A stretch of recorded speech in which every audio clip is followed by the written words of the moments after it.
విజయనగరం జిల్లా Nellimarla police station సమీపంలో గంజాయి బ్యాచ్ హల్చల్ చేస్తోంది. అర్ధరాత్రి దాటితే చాలు రోడ్డుపై వెళ్తున్న ప్రయాణికులపై దాడులకు తెగబడుతున్నారు. పాలకొల్లుకు చెందిన బొడ్డు సూర్యారావు కుటుంబంపై అర్ధరాత్రి దాడి చేసి 20,000 డిమాండ్ చేశారు. డబ్బులు ఇవ్వలేదని అద్దెకు తెచ్చుకున్న కారు అద్దాలు ధ్వంసం చేసి వీరంగం సృష్టించారు. తూర్పుగోదావరి పాలకొల్లు నుంచి బొడ్డు సూర్యారావు కుటుంబం విజయనగరం జిల్లా ఇటకర్లపల్లిలో బంధువు అంత్యక్రియలకు కారులో వెళ్తుండగా ఈ ఘటన చోటు చేసుకుంది.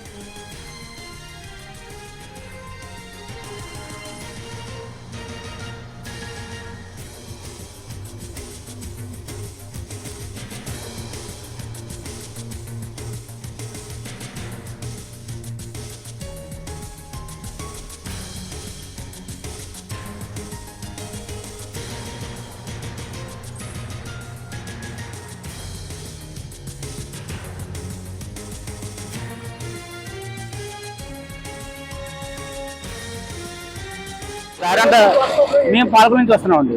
పాలకొల్లు నుంచి వస్తుంటే దారి గడ్డంగా ఆగిపోయండి. ఎక్కడికి వెళ్తున్నారండి అని అడిగండి. మేము ఇలాగ సిబిల్ వెళ్తున్నాం అనగానే 20,000 రూపాయలు క్యాష్ అడిగారండి. క్యాష్ అడిగితే మా దగ్గర క్యాష్ లేదు అన్నామండి. అంటంతో ఇంకా నాకు చూడటంతో భయం వేసి ఎదరికి లాగించారు కారు అండి. లాగించేటప్పటికి రాడ్ పట్టుకుని అద్దం బదులు కొట్టేశారండి. డబ్బులు అయితే ఆవిడకి చిన్న చిన్న దెబ్బలు తీసుకున్నాయండి. ఆవిడకి నాకు చిన్న చిన్న మొత్తం అద్దం పీకులన్నీ కూడా నాకు కొట్టేసినాయండి. అది పరిస్థితి అండి. చాలా తీవ్రంగా ఉన్నాడండి ఆయన మాత్రం. ఎవరో కానీ మనిషిని చంపేత కూడా వెనకంటే వ్యక్తి ఆయన నాకు తెలిసి ఉండగా. ఎందుకంటే నేను 2:30 ఆ ప్రాంతంలో సార్.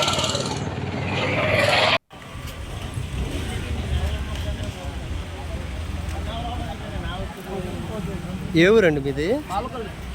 ఎన్నాకి వెళ్ళారు? ఏడు జరిగింది? వెళ్తున్నా కావాలని మా ఊళ్ళు ఎక్స్పైర్డ్ అయిపోయాడే వెళ్తున్నాం. వెళ్ళే కావాలని నిర్మల్లోని మన మారుతి హాస్పిటల్ ఉంది కదా, ఆ హాస్పిటల్ కాడ గుండు కూడా ఆఫ్ చేసి డబ్బులు అడిగారు.